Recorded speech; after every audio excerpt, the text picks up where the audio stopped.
राधे राधे दर्शकों, आप सभी को सरिता मिश्रा का नमस्कार। आपके अपने यूट्यूब चैनल जीवन चक्र में आपका स्वागत है दर्शकों। आज मैं लेके आई हूँ दर्शकों, मार्च महीने में खरमास कब से लग रहा है आपको पता होना चाहिए, क्योंकि खरमास में दर्शकों कोई भी शुभ कार्य नहीं किए जाते हैं। तो चलिए जान लेते हैं खरमास कब से लग रहा है और कब समाप्त हो रहा है। इस बीच ही दर्शकों होली पड़ेगी, तो होली में होल अष्टक कब से लग रहा है, क्योंकि दर्शकों खरमास में और होल अष्टक के दौरान कोई भी शुभ कार्य नहीं करने चाहिए। तो 30 दिनों का खरमास लगेगा। तो चलिए जानते हैं कि खरमास कब से लग रहा है, कब समाप्त हो रहा है, कौन से कार्य नहीं करने चाहिए हमको। तो चलिए जानते हैं। वीडियो प्रारंभ करती हूँ दर्शकों। उससे पहले दर्शकों, अगर आपको हमारा वीडियो अच्छा लगे तो लाइक अवश्य करिएगा, और अगर आप मेरे चैनल पे पहली बार आए हैं और आपको ऐसी ही जानकारियाँ चाहिए तो चैनल को सब्सक्राइब कर लीजिएगा। तो चलिए दर्शकों खरमास को हिंदू धर्म में शुभ नहीं मानते हैं।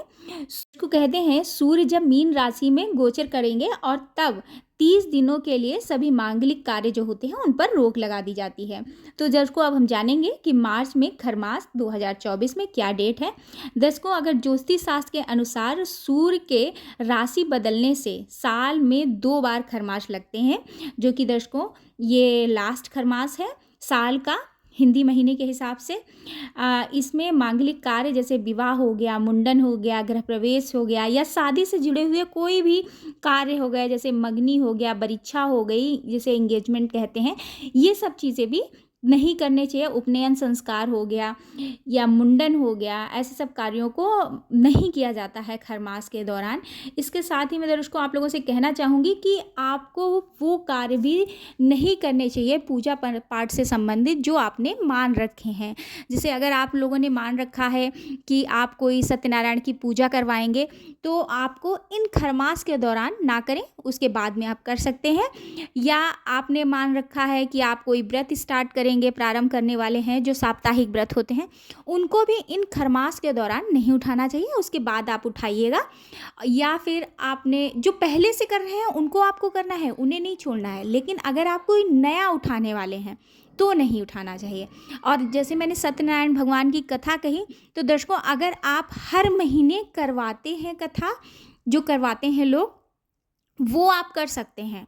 लेकिन आप अगर मन्नत है आपकी और आपको कराने जा रहे हैं ऐसे पहली बार, तो आप इन दिनों में अवॉइड करें, थोड़ा सा बाद में करा लें।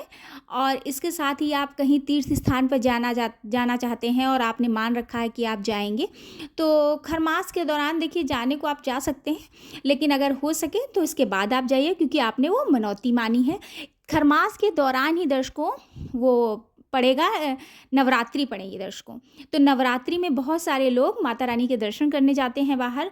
तो देखिए ये अलग बात हो गई, क्योंकि वो पहले से निश्चित है, पूर्व निश्चित अगर कोई चीज़ें पड़ रही हैं, उस दौरान अगर कोई भी मांगलिक चीज़ें हो रही हैं पूजा पाठ वाली, तो उसमें दर्शकों कोई दोष नहीं होता है। लेकिन अगर कोई चीज़ आपने मानी है तो वो करना अच्छा नहीं बताते हैं। बाकी आप लोग देख लीजिएगा, अगर आप लोगों के इधर होता है तो आप कर सकते हैं। दर्शकों हालांकि पूजा पाठ, मंत्र जाप आदि का विशेष महत्व होता है दर्शकों, खरमास के दौरान करना भी चाहिए। और इस खरमास के दौरान दर्शकों कहते हैं कि विशेष रूप से विष्णु भगवान की पूजा की जाती है। तो चलिए पहले दर्शकों जानते हैं खरमास स्टार्ट कब से हो रहे हैं। तो दर्शकों खरमास 14 मार्च से स्टार्ट हो जाएंगे और इनकी समाप्ति होगी 13 अप्रैल। तो दर्शकों इसी बीच आप होल अष्टक भी लगेगा और होली हो जाएगी। उसके बाद में दर्शकों नवरात्रि पड़ेंगी अप्रैल में, वो पड़ेंगी, उनका भी मैं वीडियो डालूंगी।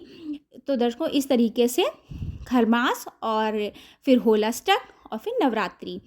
दर्शकों सूर्य मीन राशि में प्रवेश करेंगे, उस दिन से ही खरमास की शुरुआत हो जाएगी।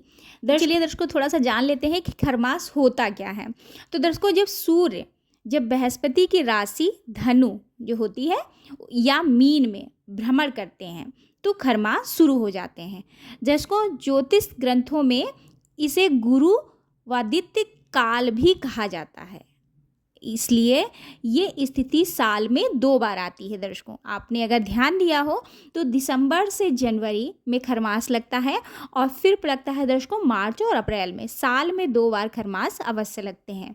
दर्शकों दिसंबर और जनवरी के दौरान सूर्य के धनु राशि में आने से इसे धनु मास भी कहा जाता है।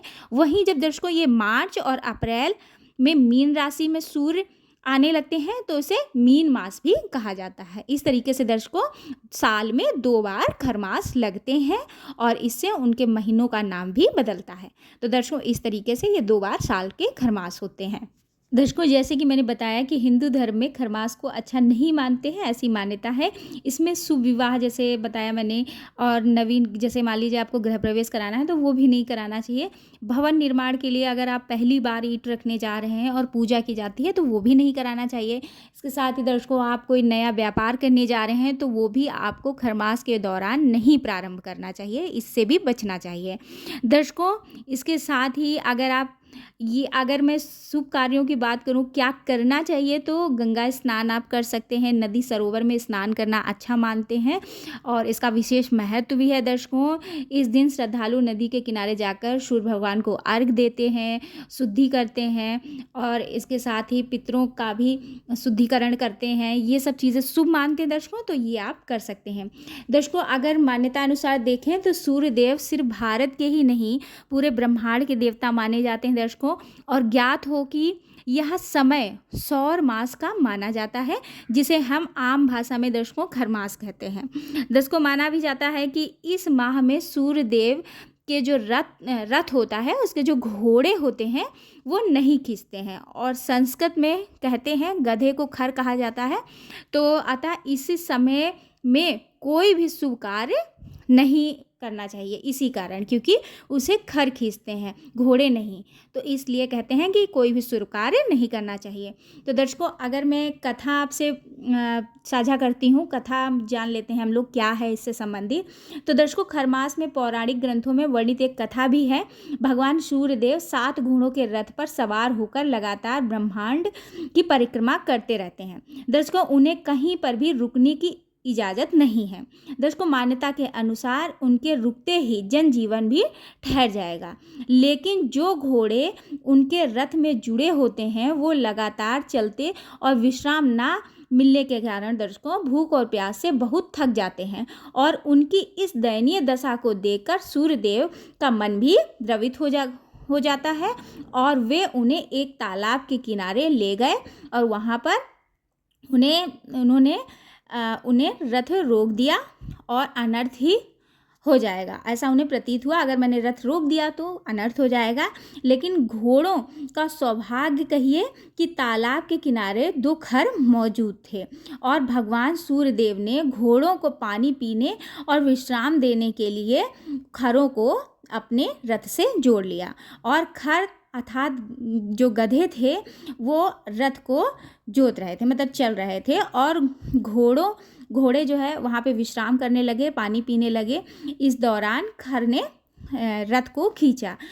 उसको घोड़ों की अपेक्षा गधे धीरे ही चलेंगे, उनकी गति तेज नहीं हो सकती, वो तो धीरे ही चलेंगे। भी दर्शकों जैसे तैसे 1 मास का चक्र पूरा हो जाता है, तब तक घोड़ों को विश्राम भी मिल चुका होता है। इस तरह यह क्रम चलता रहता है और हर सौर वर्ष में 1 सौर खरमास कहलाता है। दर्शकों इस तरीके से ये कथा थी खरमास से संबंधित जुड़ी हुई। उम्मीद करती हूँ आपको वीडियो अच्छा लगा होगा। अच्छा लगा हो तो दर्शकों कमेंट बॉक्स में राधे राधे अवश्य लिखिएगा। मिलते हैं अगले वीडियो में। राधे राधे।